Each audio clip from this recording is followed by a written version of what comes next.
औज़ुबिल्लाहिमिनश्शैतानिर्रजीम बिस्मिल्लाहिर्रहमानिर्रहीम। इस लेक्चर में हमने मोशन इन 3 डायमेंशन के हवाले से बात करनी है। उसमें जो बुनियादी बातें हैं वो मैं पहले आपको लोगों को सिखा दूं।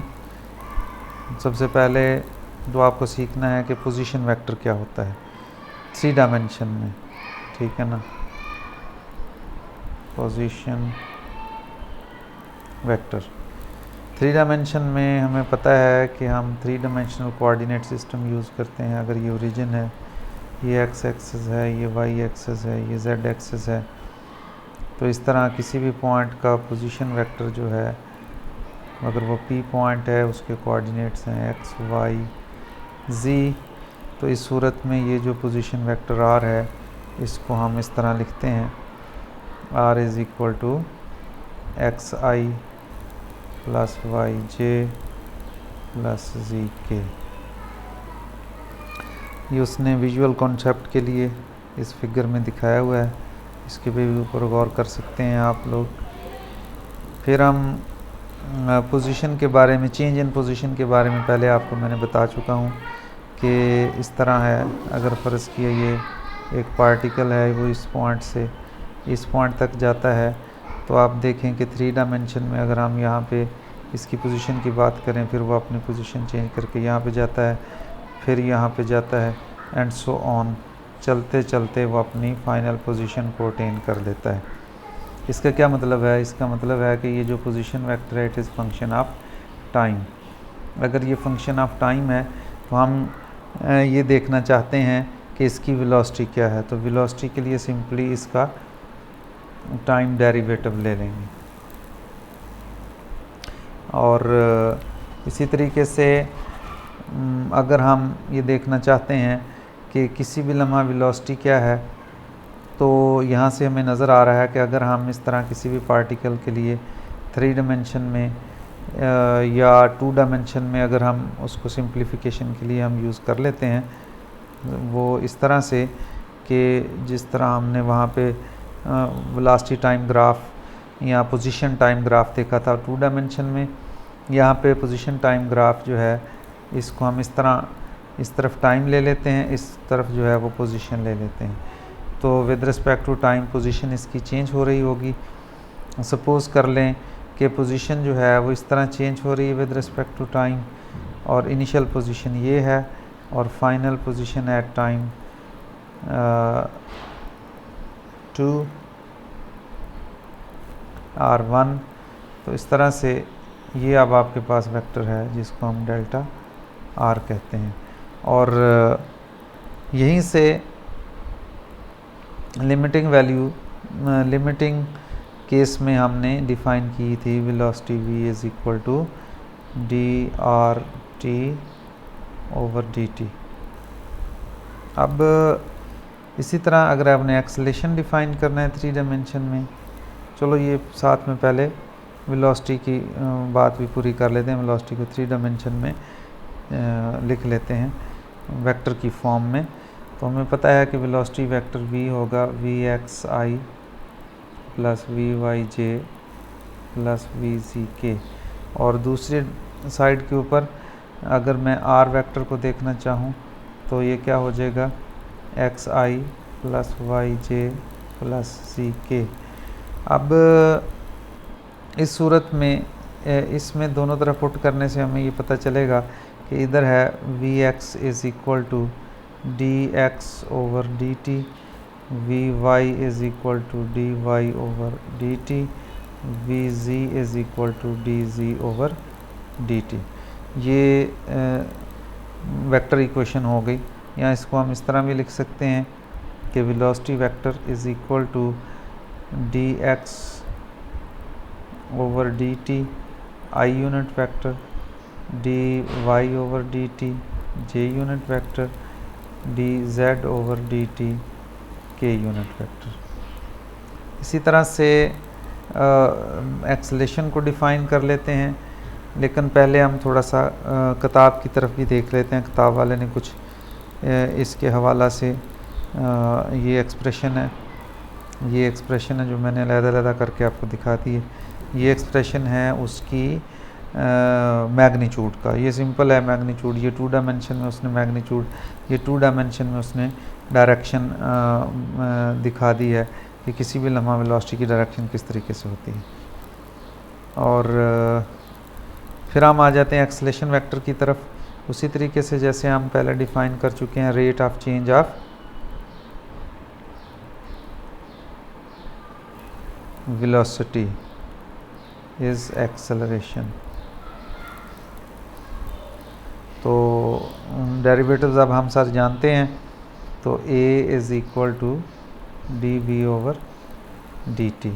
इसको इस तरह भी लिख सकते हैं क्योंकि v इटसेल्फ किसके बराबर है, d x over d r over d t. तो इस सूरत में a is equal to d over d t of d r over d t, और इसका ऐसे भी लिख सकते हैं a is equal to d two over d t square of r, और ये अंडरस्टूड है कि r is function of time. अच्छा, अब एक और बात यहाँ पे इम्पॉर्टेंट है, उसने ये कंसिडर की है, एक एग्जांपल, एक गाड़ी है, p पॉइंट के ऊपर उसकी वेलोसिटी एट टाइम t1 उसने v1 और p2 पॉइंट के ऊपर उसकी वेलोसिटी जो है वो v2 है।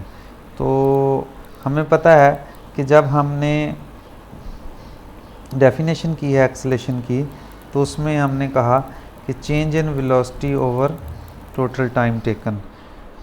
इसमें असल में ये एवरेज एक्सेलेरेशन आता होता है, लिहाजा आप भी इसमें ध्यान रखें। तो अब चेंज इन वेलोसिटी मालूम करना है, तो उसने फिर यहाँ पे ये वेलोसिटी वेक्टर शो किया v1 और ये v2 शो किया। फिर उसने बगैर डायरेक्शन चेंज किए हुए यहाँ पे वेलोसिटी v1 वेक्टर और यहाँ पे वेलोसिटी v2 वेक्टर और डेल्टा v मालूम करने के लिए यहाँ से फिगर में उसने इसको डेल्टा v रखा और ये r2 माइनस r1। फिगर में नज़र आया है टू-टे रूल से v1 plus delta v is equal to v2 और delta v is equal to v2 minus v1।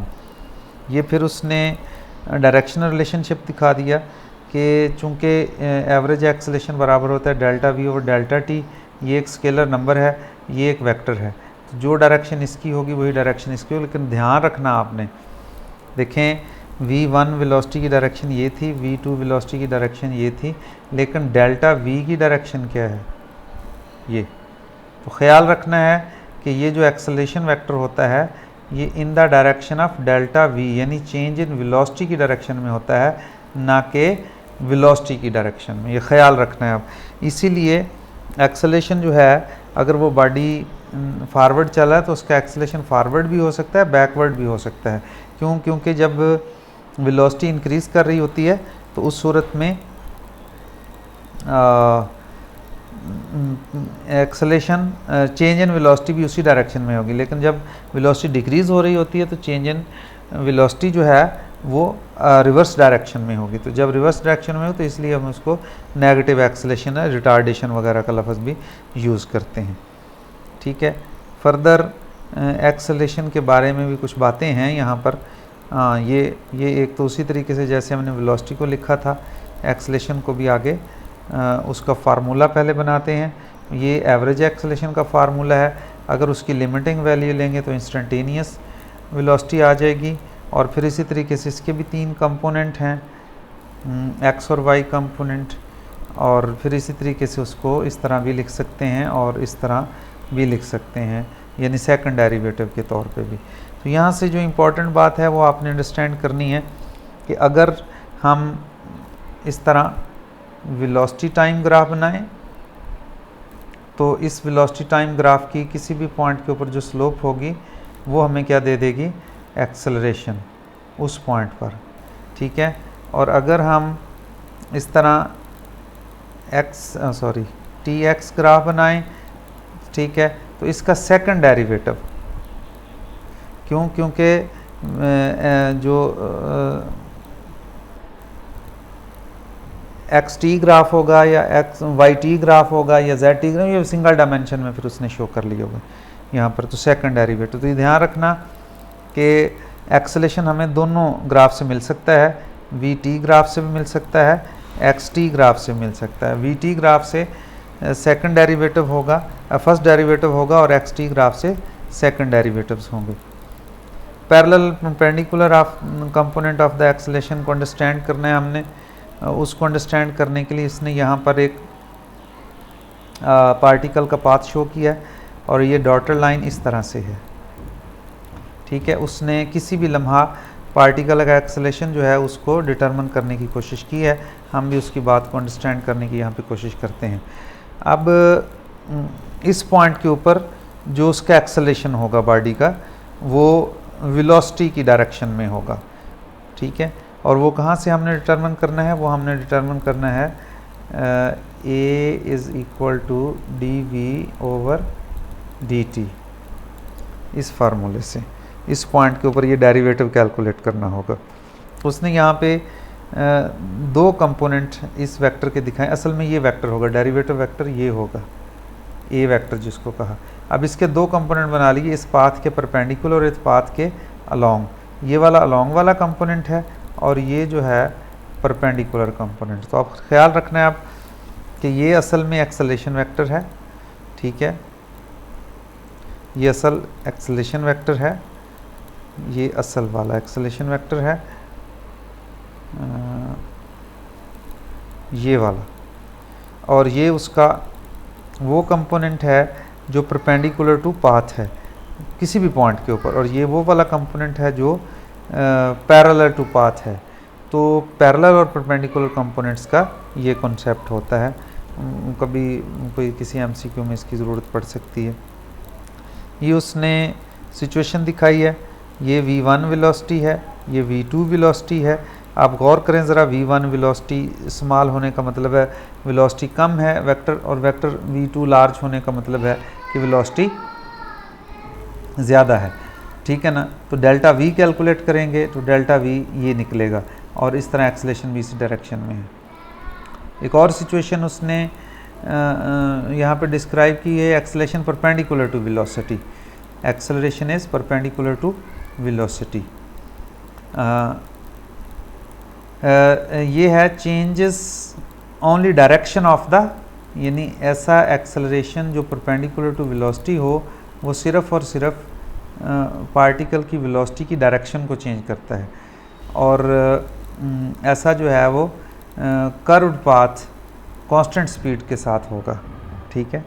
तो यूनिफॉर्म या कांस्टेंट स्पीड वाला जो मोशन होगा, उसमें फिर जो वेलोसिटी है वो किसी भी लम्हा परपेंडिकुलर होगी किसके?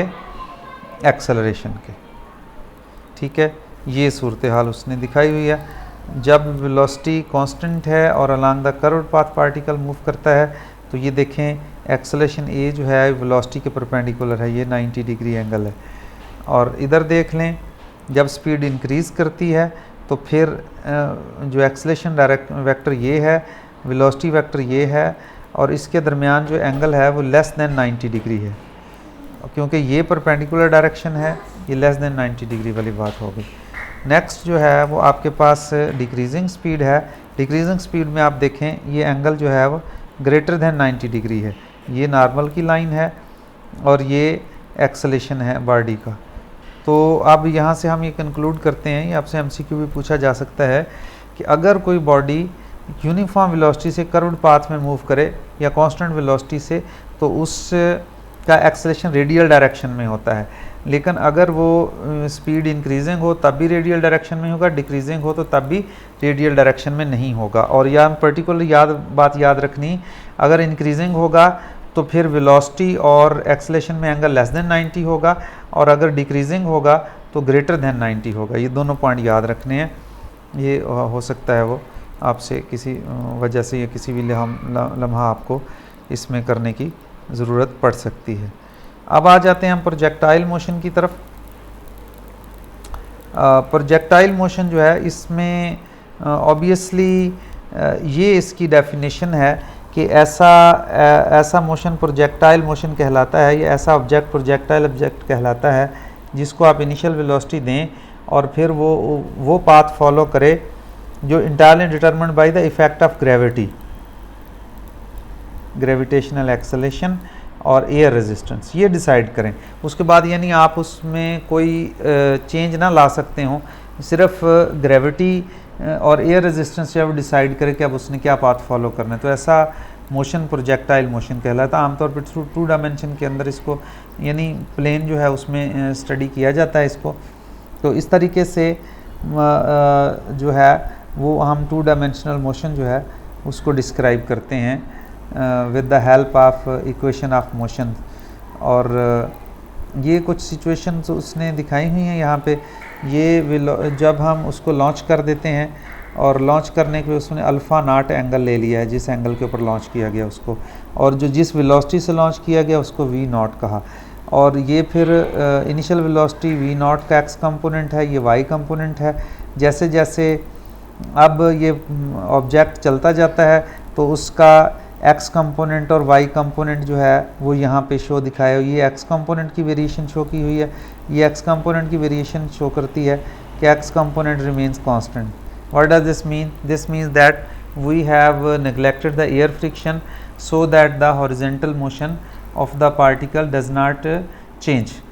But in case of vertical motion, हमें पता है कि जो इनिशियल वेलोसिटी का वर्टिकल कंपोनेंट होगा वो कम होता जाएगा। ये देखें इस पे कम हो गया, ये देखें इस पे हाईएस्ट पॉइंट पे 0 हो गया, और ये देखें फिर दोबारा से वर्टिकल कंपोनेंट अब डाउनवर्ड डायरेक्शन में बढ़ना शुरू हो गया और यहाँ पे पहुँचने पर वो मैक्सिमम होगा। और यहाँ पे वर्टिकल कंपोनेंट्स की सूरत हाल दिखाई। इनिशियली वर्टिकल कंपोनेंट मैक्सिमम है, फिर ये कम होता गया, यहाँ पे वर्टिकल कंपोनेंट 0 हो गया, वापस आते हुए वर्टिकल कंपोनेंट बढ़ रहा है और यहाँ पर वर्टिकल कंपोनेंट मैक्सिमम होगा। एक तो ये सिचुएशन एनालिसिस करने के लिए इस्तेमाल होगी, और दूसरा जो है इसका पाथ जो है वो ट्रेजेक्ट्री जो है वो पैराबोलिक होती है, इसलिए यहाँ पर उसने ये शो किया हुआ है। ये फिर ट्रेजेक्ट्री की इक्वेशंस हैं। ट्रेजेक्ट्री की इक्वेशन बनाने के लिए एक्स पार्ट को अलहदा से वो कैलकुलेट करता है, वाई पार्ट को अलहदा से कैलकुलेट करता है। ये सारी की सारी एफएससी में फार्मूले दिए गए हैं, और ये दोनों भी आप वहाँ से डिटरमिन कर सकते हैं। फिर भी अगर किसी को मसला हो तो उनके साथ बात की जा सकती है। किसी भी लम्हा वेलोसिटी की मैग्नीट्यूड इस फार्मूले से और किसी भी लम्हा वेलोसिटी की डायरेक्शन जो है वो इस फार्मूले से डिटरमिन की जाती है। जो ट्रेजेक्ट्री की क्वेश्चन होती है उसमें हमने एक्स के लिए अलहदा फाइंड आउट किया, वाई के लिए अलहदा फाइंड आउट किया। ट्रेजेक्ट्री क्या होती है? ट्रेजेक्ट्री ये होती है कि अगर फ़र्ज़ किया कोई पार्टिकल इस तरह एक्स एक्सिस है, ये वाई एक्सिस है, तो फिर यहाँ पे अगर किसी पार्टिकल का पाथ आपने शो करना है तो आप ये देखें किसी भी लम्हा हर पॉइंट के 2 कोऑर्डिनेट हैं, एक्स और वाई। तो ऐसी इक्वेशन ट्रेजेक्ट्री की इक्वेशन कहलाएगी, यानी ऐसा फंक्शन कहलाएगा जो फंक्शन ऑफ एक्स वाई हो। तो फिर यहाँ पर अगर आप देखें तो x as a function of t है और x as a y as a function of t है। अगर हम किसी तरीके से यहाँ पे एलिमिनेट कर दें t को, तो फिर हमारे पास एक फंक्शन हासिल हो जाएगा जो सिर्फ x और y का फंक्शन हो। तो देखें ये y as a function of x है, यानी ये y as a function of x है। तो इसमें अगर आप गौर करें तो यहाँ पे y है, यहाँ पे x है, यहाँ पे x का स्क्वायर है। तो ये एक जनरल इक्वेशन होती है जिसको इक्वेशन ऑफ पैराबोला कहते हैं। y is equal to B x minus c x square. तो बी एक्स यहाँ पे ये कांस्टेंट है, और गौर कीजिएगा यहाँ पे कांस्टेंट टेंजेंट ऑफ अल्फ़ा है, और यहाँ पे कांस्टेंट b जो है c जो है वो ये है। y is equal to B X plus C x square, where constants, और this is the equation of parabola. और सिंपल मॉडल है ये। तो इस तरह इसलिए हम कहते हैं कि ये ट्रेजेक्ट्री इसकी पैराबोला है। आप सिंपल किसी ग्राफिक कैलकुलेटर पे ऊपर जाएं या सिंपल नेट के ऊपर किसी ग्राफिंग यूटिलिटी को इस्तेमाल करते हुए इन कांस्टेंट की वैल्यू जो है वो फिक्स कर लें आप अपनी कंडीशन के लिए। ये उसने कुछ किया भी हुआ है, और इसमें ये कंपैरिजन किया हुआ कि एयर और एयर के बगैर क्या फ़र्क पड़ता है। अगर with air no air resistance देख लें और विद एयर रेजिस्टेंस देख लें रेंज के ऊपर कैसे फ़र्क पड़ा है। हाइट भी कम हो गई है, रेंज भी कम हो गई है। तो ये भी आपसे क्वेश्चन पूछे जा सकते हैं कि हाइट और रेंज के ऊपर क्या फ़र्क पड़ सकता है। ये कुछ उसने कैलकुलेटेड वैल्यू के अतबार से भी चीज़ें की हुई, इसको भी आप देख सकते हैं। अगर आप में से कोई सही ट्रू अंडरस्टैंडिंग चाहता है तो ये वाले प्रॉब्लम जो है वो लाजमी तौर पे सॉल्व कर ले। अब पार्टिकल का मोशन जो है वो सर्कल में हम डिस्क्राइब कर लेते हैं। सर्कुलर पाथ में चलते हुए यूनिफॉर्म सर्कुलर मोशन है। यूनिफॉर्म सर्कुलर मोशन का मतलब होता है कांस्टेंट स्पीड के साथ चलना, और नॉन यूनिफॉर्म का मतलब होगा कांस्टेंट स्पीड के साथ ना चलना। और कांस्टेंट स्पीड की सूरत में आपको ये बात समझाई थी कि जो एक्सेलेरेशन है वो परपेंडिकुलर टू वेलोसिटी होती है। और आपको पता है कि किसी भी सर्कल में अगर हम टेंजेंट ड्रा करें और टेंजेंट का परपेंडिकुलर ड्रा करें तो वो ओरिजिन में से पास करता है, तो to centre of the circle जो है वो यहाँ पर बात की गई है। और अगर स्पीडिंग अप है तो फिर ये देख लें, जैसे आपको बताया था कि एंगल ये लेस देन 90 डिग्री हो जाता है, और ये स्लोइंग डाउन है तो एंगल जो है वो ग्रेटर देन 90 डिग्री हो जाता है। अब इसमें ये वही दोबारा से उसने एक्सप्लेन करने की कोशिश की है with the help of figure. यहाँ पर ये एक चीज़ उसने यहाँ पे शो की हुई है। उसने कहा कि सपोज़ कर लें कि एक पार्टिकल है वो P1 पोजीशन से P2 पोजीशन पे चला जाता है, और P1 पोजीशन पे उसकी वेलोसिटी V1 है और P2 पोजीशन के ऊपर उसकी वेलोसिटी V2 है। तो इस सूरत में सपोज़ कर लेते हैं कि जो उसकी रेडियल वेक्टर है वो एंगल डेल्टा फाई सबटेंड करता है। डेल्टा जो x डिस्टेंस है या डेल्टा s डिस्टेंस इसने कहा है उसको कवर करता है अलोंग द कर्व, ये ख्याल रखना है आप। तो इस सूरत में ये रिलेशन वैलिड है, delta v over v1 is equal to delta s over r। ये रिलेशन अगर आपने देखने हैं तो आपको उसके लिए ये वाली ट्राइंगल जो है वो देखनी पड़ेगी। ये FSC में उसने किया हुआ है, वहाँ पे OP1 P2 और ये वाली ट्राइंगल, इसको OPQR आप कह सकते हैं, इसको सिमिलर ट्राइंगल शो किया हुआ है। तो सिमिलर ट्राइंगल में करस्पॉन्डिंग साइड बराबर होती हैं, करस्पॉन्डिंग साइड की रेशो बराबर होती है, डेल्टा V की रेशो डेल्टा S के साथ, ठीक है ना। डेल्टा V की मैग्नीट्यूड की रेशो डेल्टा S के साथ बराबर होगी।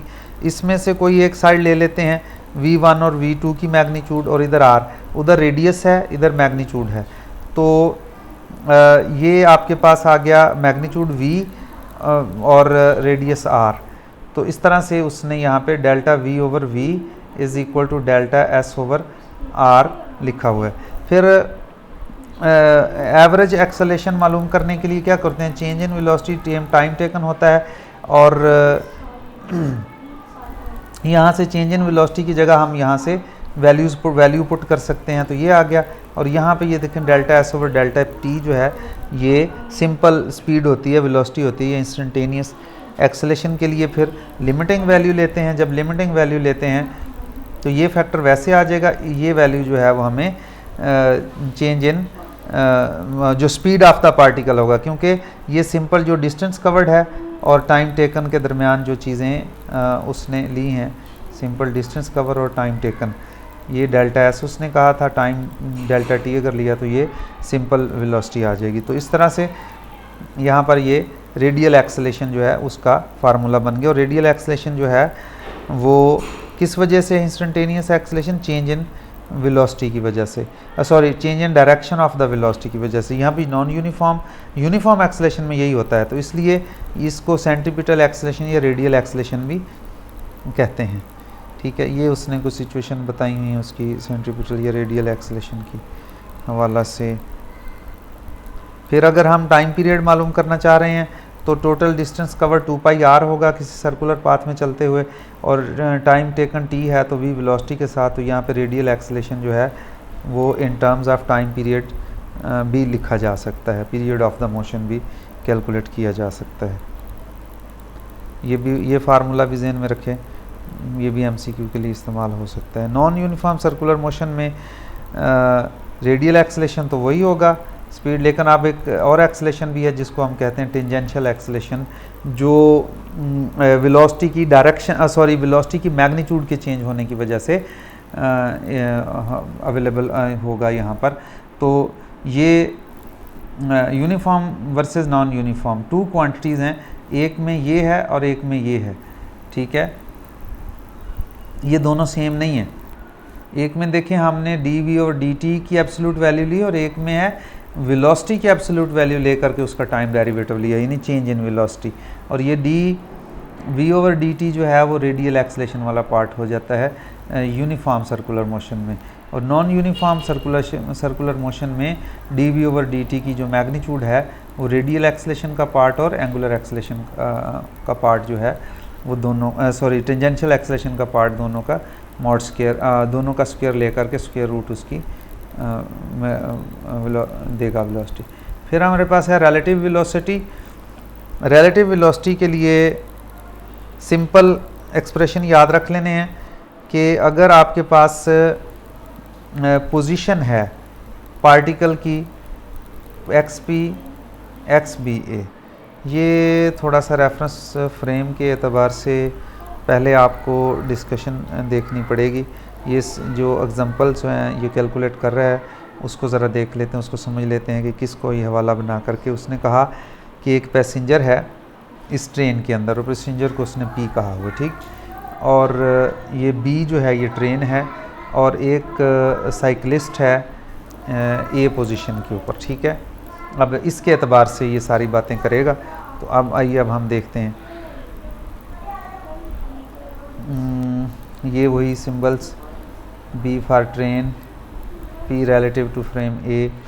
कहता है कि in the straight line motion of the position of the point P relative to the frame A is given by X P by A. ये सिंबल मुख्तस कर लिए कि अगर पी बाई ए लिखा है तो इसका मतलब है कि जो पॉइंट पी है उसकी position relative to the frame of reference of cyclist या ए, और जो पी रिलेटिव टू बी अगर आपने लिखना है तो पी रिलेटिव टू बी के लिए P over A. The position of the origin of B with respect to origin of A is position of the origin of B with respect to position of origin of A जो है वो x B ए से है। तो वो कहता है x P A यानी position of point P relative to A is equal to position of P relative to B plus position of B relative to A, ठीक है। ये अब यहाँ पर इसका मैं बनाता हूँ, ये पॉइंट पी है यहाँ पे इसके रिलेटिव, तो यहाँ पे मैं एक कोऑर्डिनेट सिस्टम बना लेता हूँ और मैं एक कोऑर्डिनेट सिस्टम जो है वो इस ट्रेन के रिलेटिव बना लेता हूँ। उसको हम यहाँ पे इस तरह बना लेते हैं, यानी ये बी फ्रेम है, ठीक है, ये पी फ्रेम है और ये है ए फ्रेम, ठीक है। तो अब उसने कोई पॉइंट एक्स जो है वो कंसिडर कर लिया है, ठीक है ना, और जो पोजीशन है उसको उसके रिलेटिव जो है वो बताया है। तो अगर किसी पॉइंट की पोजीशन रिलेटिव टू दिस बतानी है तो क्या लिखेंगे, point P relative to A. अगर इसके उसकी पोजीशन बतानी है तो एक्स की point position of A position of P relative to B, और फिर जो ये जो कोऑर्डिनेट सिस्टम है यहाँ पर जो यहाँ पर ट्रेन में फिक्स है उसकी पोजीशन, ठीक है ना, यानी इसके ओरिजिन की पोजीशन रिलेटिव टू ए, यानी इसके लिहाज से इसको क्या कह लिया उसने, x B relative to A, ठीक है। तो अब इस हवाला से वो कहता है कि ये आपस में रिलेशनशिप होगा कि in other words coordinate of P relative to A equal to the coordinate of P relative to B plus the coordinates of B relative to A. One dimension में ये बात आसानी से समझ आ जाएगी। ये उसने यहाँ पे बनाया हुआ है, ठीक है। ये वाई एक्सिस है रिलेटिव टू ए और ये एक्स एक्सिस है, और यहाँ पे ये बी कोऑर्डिनेट है का रीजन जो कि ट्रेन के ऊपर फिक्स है, ये चलता जा रहा है, ठीक है ना। इसकी वेलोसिटी जो है वो हमने v कह दी है b की रिलेटिव टू a, ठीक है ना। यहाँ पर अगर हम कोई पॉइंट मालूम करना चाहते हैं, जैसे इसने x पॉइंट ले लिया, ठीक है ना, या p पॉइंट ले लिया है, ये p पॉइंट ले लिया, ठीक है। ये p पॉइंट अगर लिया है तो ये डिस्टेंस किसकी लिहाज से है, ये पॉइंट P यहाँ पे फिक्स है इस कोऑर्डिनेट सिस्टम के लिहाज से, तो ये क्या है XA। अब जब हम इस कोऑर्डिनेट सिस्टम के लिहाज से बात करेंगे, इस कोऑर्डिनेट सिस्टम में ये डिस्टेंस उस पॉइंट का है X point P relative to B, और ये डिस्टेंस क्या है, ये है distance of B relative to A। तो ये टोटल डिस्टेंस यहाँ पे सम हो जाएगा। तो वेरी सिंपल, ये आइडिया इस तरह से है। वन डायमेंशन में ये मोशन वन डायमेंशन में कंसिडर किया, अगर थ्री डायमेंशन को तो आर वेक्टर इस्तेमाल कर लेंगे। अब अगर हम ये चाहते हैं कि हम जो वेलोसिटी है पॉइंट पी की वो मालूम करना चाहें रिलेटिव टू ए, तो फिर क्या होगा कि उसकी पोजीशन का डेरिवेटिव रिस्पेक्ट टाइम ले लेंगे, इस तरह फिर ये वेलोसिटी और ये वेलोसिटी सम हो जाएगी। अब यहाँ पे गौर करें, रिज़ल्ट क्या निकला कि जो पॉइंट पी है उसकी velocity relative two point a along x direction, ये एक्स जो है वो अलोंग एक्स डायरेक्शन के लिए इस्तेमाल किया गया है, ठीक है ना। इसलिए ये डेरिवेटिव विद ऑफ एक्स लिए हैं विद रिस्पेक्ट टू टाइम, और ये X velocity of the P relative to B, ये एक्स वेलोसिटीज एक्स कंपोनेंट्स के लिए हैं, और ये फिर X velocity of B relative to A. तो क्या हुआ यहाँ पे, सिंपल ये समझ आई कि फ़र्ज़ कर लें, मैं एक सादा सिचुएशन से समझाता हूँ, उससे ज़रा आसानी से बात समझ आ जाएगी। फ़र्ज़ कर लें इस तरह आपके पास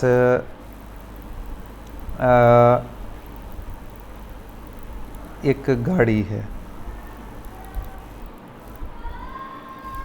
और वो चल रही है, हम इस गाड़ी के ऊपर एक फ्रेम ऑफ रेफरेंस जो है वो फिक्स कर लेते हैं, ठीक है ना। जो गाड़ी अगर v वेलोसिटी से चल रही है इस तरफ को, v वेलोसिटी से, और relative to this frame of reference, ठीक है ना, और यहाँ पे एक गन है, यहाँ से हम फायर करते हैं, किसको, कोई गोला फायर करते हैं, ठीक है, और गोले की वेलोसिटी जो है वो मैं कह लेता हूँ v,